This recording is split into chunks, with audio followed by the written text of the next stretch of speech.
ed eccomi, faccio così perché dopo loro vanno fuori campo, se io invece faccio così, rientrano in campo, ok? Fatto per un discorso estetico. Allora, cosa andiamo a fare? Andiamo a ripetere, magari con più chiarezza, al video prima di cominciare, perché ho visto che dopo le muffe è la cosa, diciamo così, più richiesta del dove li metto, cosa faccio, ma il salume, dove deve stare, cosa devo fare, addirittura c'è gente che non sa,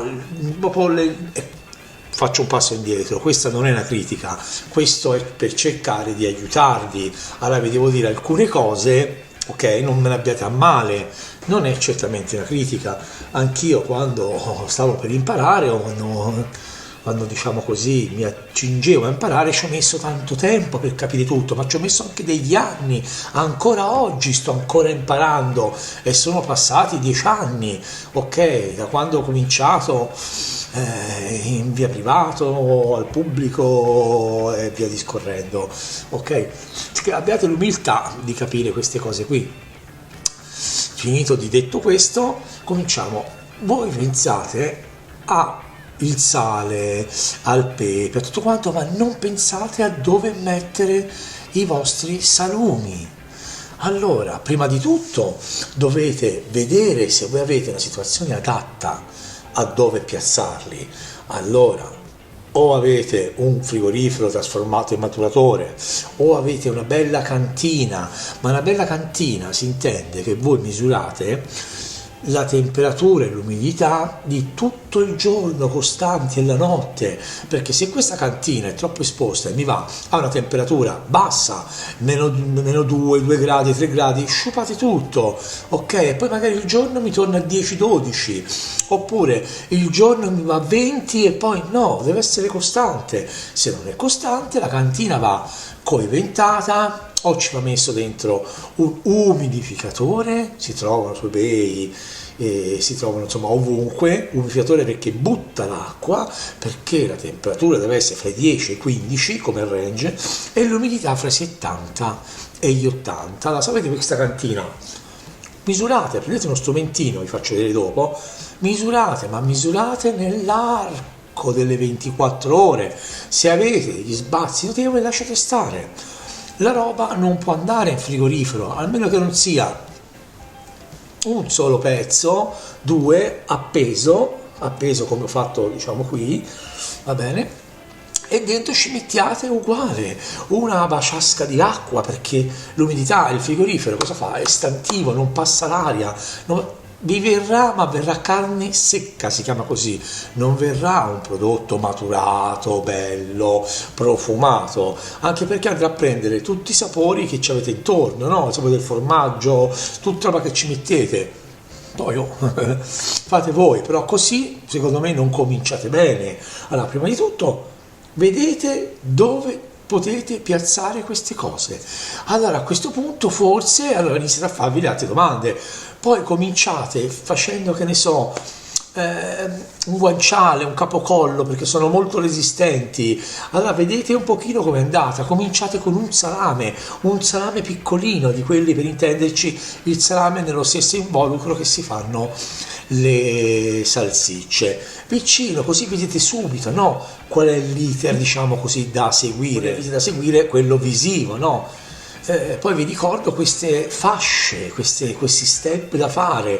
Gli step sono fondamentali, non li potete saltare. Il primo step per un salume è 24 ore a 4-5 gradi con un'alta umidità. Per questo tempo ha bisogno, l'asciugatura deve essere un'asciugatura per un salame medio, diciamo così, di 30-35, devono essere almeno 5 giorni di asciugatura a 20 gradi, 70-80% di umidità.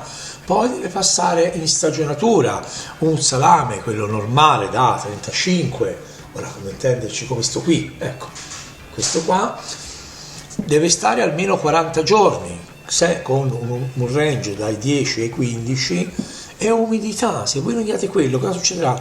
Viverà l'unghia, viverà il buco nel mezzo, non verrà. Se io dico, cominciate piano, vedete, poi trasformare un frigorifero in maturatore non ci vogliono tanti soldi. Prendete un vecchio frigorifero, vieni qua, ecco, è arrivata. Prendete un vecchio, quelli che non sono gattari non me ne abbiate a male, un vecchio frigorifero, non fate altro che metterci quegli strumentini che si trovano su eBay, quegli strumentini che regolano l'umidità o la temperatura, attaccano e staccano, diciamo, l'umidificatore va messo all'interno o la stufettina iniziale per fare la stufatura. Comunque, se volete, vi posso dare in privato la consulenza sulla realizzazione di queste, diciamo, sulla trasformazione di questi frigoriferi che diventano maturatori. Alla fine non costerà tanto. Fra tutti gli apparecchi, il frigorifero, se lo prendete magari usato, ovviamente dovete prendere usato per risparmiare, vedere come va, andate a pagare complessivamente 200-250 euro per tutto quanto, però ve lo ritrovate, è un maturatore che ve lo ritrovate anche per stagionare formaggi, salumi, quando avete smesso durante l'estate, anzi anche durante l'estate questo sarà utile perché continuerà ancora a sfornare un pelo di un gatto, pelo per questa si è messa qui, lei, non so se la vedete, no, la telecamera non è qua, ma è qua, che sta controllando, se ve la voglio far vedere come sta, io parlo e questa sta qui, tranquilla, guarda. Ok, che c'è da dire? C'è da dire, detto, è importante questa cosa qua, perché ovviamente parte l'inizio non parte, diciamo, dalla cosa più importante, perché vedono il salame qui, il salame qui viene da solo, addirittura mi hanno chiamato degli ristoratori, dovevano mettere a maturare il salame fuori alla bocca del forno della pizza, perché magari compravano i salami, li mettevano lì, secondo loro erano pronti. Non è così. Poi magari, vi ripeto, cominciate con una cosa più forte, una cosa che non sia un salume, perché il salame è quello, diciamo, nella catena della norcineria, quello più delicato, e qui bisogna sapere bene come insaccarlo, ci sono tante cose, per questo ho fatto tanti video apposta, però non guardate il video finale, guardate i video iniziali, tipo questo qui, è importante vedere, per poi dopo accingerci a fare un qualche cosa di serio, di importante. Va bene, spero che vi abbia detto un sacco di cose. Aspetta, ora vi porterò a fare un giro della cantinetta.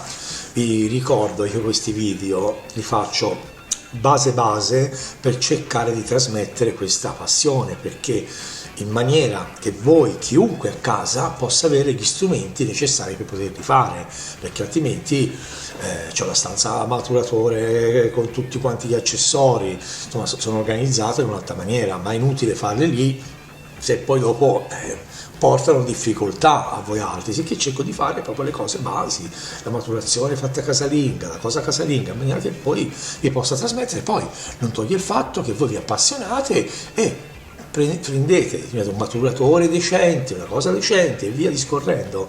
Intanto io parto in questa maniera per voi, ok, per insegnarvi in maniera bassa e esplicita per tutti. La parola esplicita non so se era corretta, comunque speriamo che avete capito. Ora vi porterò a fare il giro della cantinetta e vi porterò a fare il giro. Comunque anche le cose principali da sapere, importanti, sono i tagli della carne, quanto giorni la carne deve rimanere ferma dopo che il maiale è stato ammazzato, ok? Come viene tagliata, con che macchinari, la concia da metterci dentro, le quantità di sale, il budello come viene trattato, e poi alla fine arriva la conservazione che vi ho detto ora. C'è anche da sapere tutte queste cose qui, e per saperle dovete, ripeto, vedervi dei video o andare a domandare, a chiedere. Ok, tante domande dicono, ma io non ho mai fatto un salame, ascolta, ma quanto sale ci devo mettere? Tu pensi al sale, ma non pensi il sale è l'1%, diciamo, di quello da sapere, e il 99%? Ma tu lo sai il 99%? Allora, cerca di capire del 99%, almeno il 50% di tutto questo lavoro qui. Poi eventualmente chiedi il dosaggio del sale, eventualmente, non è che chiedi il dosaggio del sale tutto questo qui non lo sai. Allora scusami, parliamone. Questa è la camera di maturazione. Qui non c'è un tappo che non ho messo per fare il video, dopo lo metto. Vedete le muffe che cominciano ad arrivare. Tac, questo qui è 10 giorni che è qui dentro. Questa qui è la pancetta rotolata, questo è l'ombo, questo è un capocollo e questo è un guanciale. Ok, e questa è la camera di maturazione, guardate qui. Ok, voilà. E ora andiamo, vi farò anche vedere. Tac, queste le ho messe ora per fare il video, le ho messe, ok? E questa è la mia postazione, così vedete anche da dove lavoro. Tac, vi farò vedere là. Lavoro praticamente in campagna, vedete?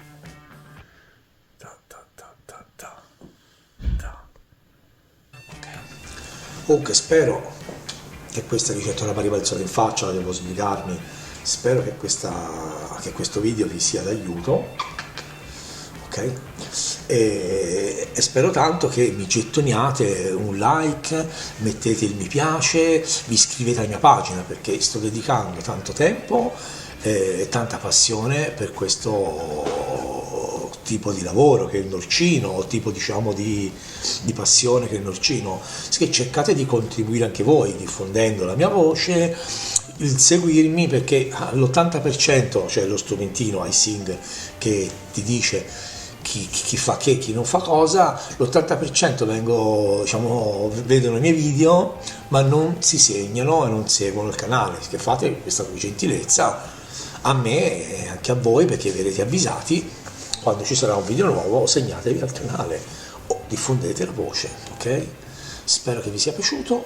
Io e Cocò che si è messa qua,